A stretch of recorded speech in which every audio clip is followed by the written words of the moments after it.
Hello, English learner. In this video, we are going to learn some creative, advanced, more descriptive ways of describing the weather.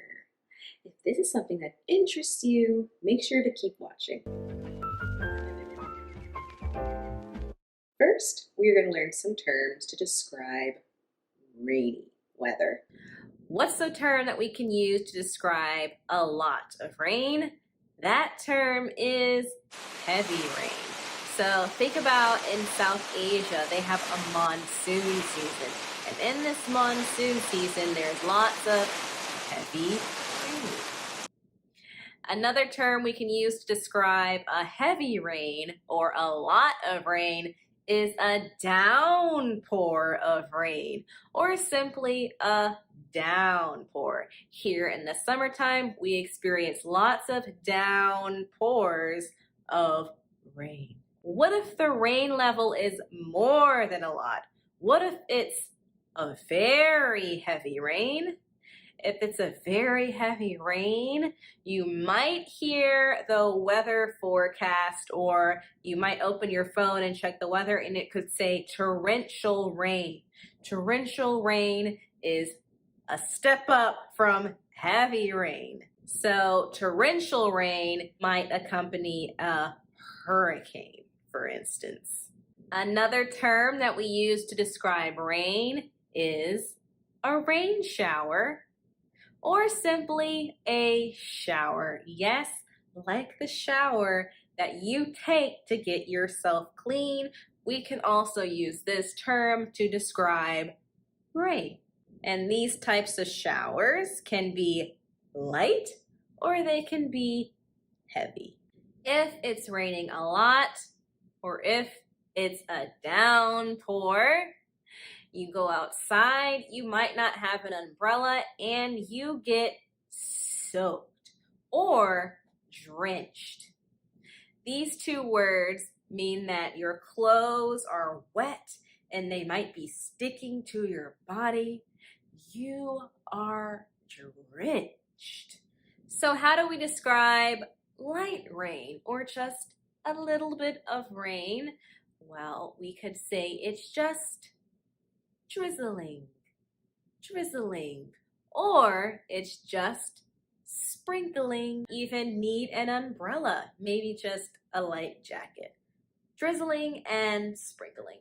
So the rain has stopped, but your car or benches outside and the ground still have the rain on it. So we can say it's very wet outside. Wet. And sometimes there might be an area on the ground where there's still a collection of water from the rain. We call this collection of water a puddle. A puddle. Make sure you wear your rain boots so your socks don't get drenched from stepping in a puddle. Sometimes we have rain that doesn't know what it wants to do. It will start, it will stop, it will start, it will stop, and we call this on and off rain. On and off rain. Geez, it's been raining on and off all day. Another term for on and off rain is scattered rain or scattered showers. You might also hear this term on TV when you're watching the weather forecast, or you might see it on your phone when you're checking your weather app. So when it is raining, how does the sky usually look? Sometimes it might be bright. This was the case when I lived in Miami, and it was just rain without a cloud in sight. It was crazy. But usually when it rains, it's kind of dark, kind of sad or depressing. And we call this type of weather gloomy or dreary. Dreary and gloomy.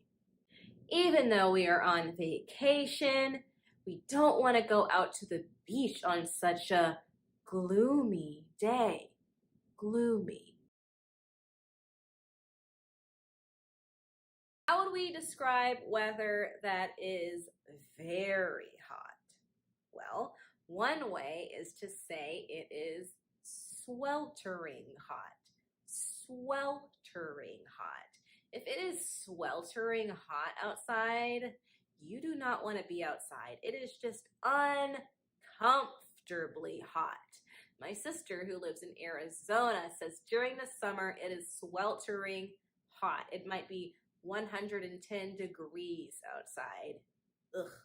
Another term that's very similar to sweltering is blazing. Blazing hot. If somewhere is blazing hot, it is also uncomfortably hot. A blaze literally is a very intense fire. So you can imagine how hot it must be if someone says it is blazing hot. Another word that's very similar to sweltering and blazing is scorching hot. Scorching hot. So to scorch literally means to burn. So if you say it is scorching hot, it means it is so hot that it might burn you. Of course, it's an exaggeration, but that's just the word that we use. So when it's really hot outside, what happens to your body? It starts to get wet. You start to sweat. And if you're sweating a lot, as I tend to do when it's really hot, you can say you are sweating bullets. Sweating bullets. Yes, like bullets from a gun. So you can imagine what sweating bullets looks like. You are drenched, possibly. Another term that we can say for somebody who's sweating a large amount is that they are sweating profusely. Sweating profusely, similar to sweating bullets. And now we are going to learn some words to describe cold weather. All right, so if you're outside and it's just a little bit cold, you might feel just a tiny bit uncomfortable. You can say it's nippy outside. Nippy. Nippy means you might just need like a light jacket. That's it. So it might feel nippy when it starts to become fall and you can't wear your shorts or your tank tops anymore. Another word that we use is chilly. You might have heard chilly before, but chilly is also very similar to nippy. It's just noticeably cold and slightly uncomfortable if it's chilly. So what if the cold weather is really intense? If it's really intense, you can say it is bitingly cold or a biting type of cold. If it's a biting cold, you start to feel that tingly, sharp sensation in your fingers and your toes. And you might need gloves, you might need a heavier coat, you might wear your winter boots. It's a biting type of cold. And similar to a biting cold, we also say bitter cold. Bitter cold and biting cold are almost the same thing. It's a very, very intense type of cold.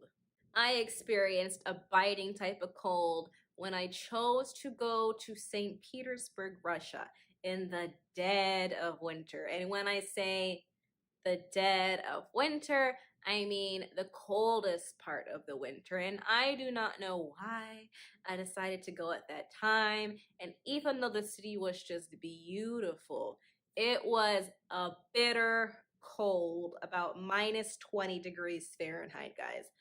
Whew. So, what happens to your body when you become very cold? You start to shake like this, and we call this shake shivering. Shivering. You start to shiver to warm yourself up from the cold. So, a type of precipitation that happens when it's cold, sometimes, not always, if you live in a climate that is able to produce it. Snow. It starts to snow when it's very cold outside. And we can describe snow in different ways. If the snow is very light and soft, we can call it fluffy snow.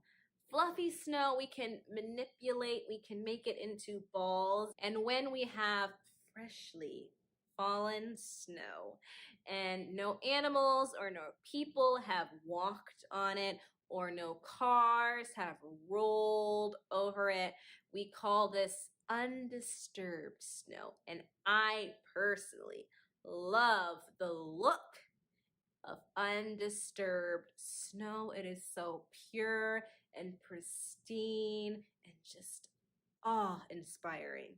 Okay? But after a while, people go outside, animals walk around, and the snow starts to become black and be mixed with mud. And we call this type of snow muddied snow. Muddied snow. Another thing that you might have outside when it's very cold is ice. And ice can be dangerous, right? Especially when it's on the roadway or on the sidewalk. When there is ice on the roadway or the sidewalk, like a very thin layer, and it's clear so you can't even see it, call this type of ice black ice. Black ice. And black ice can be very dangerous.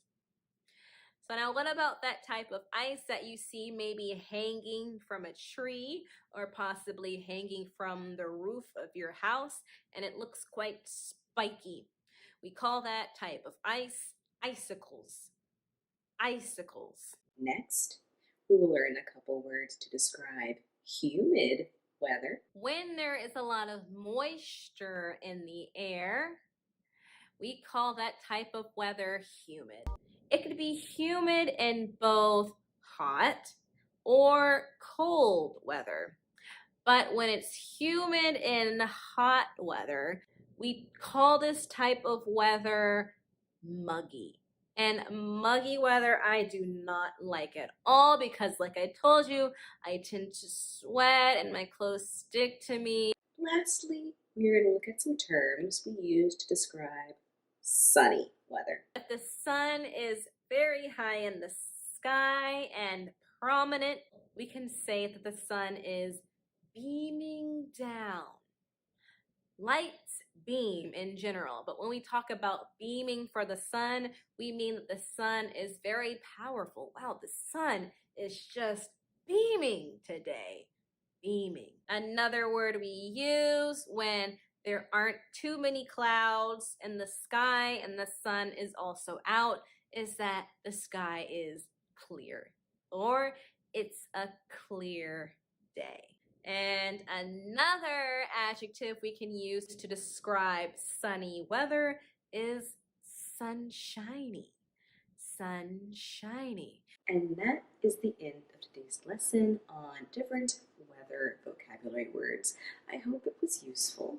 If it was, make sure to give this video a like, subscribe to this channel if you'd like more interesting English language learning content, some vocabulary video. Feel free to share this video with anyone you think might find it useful. And until next time,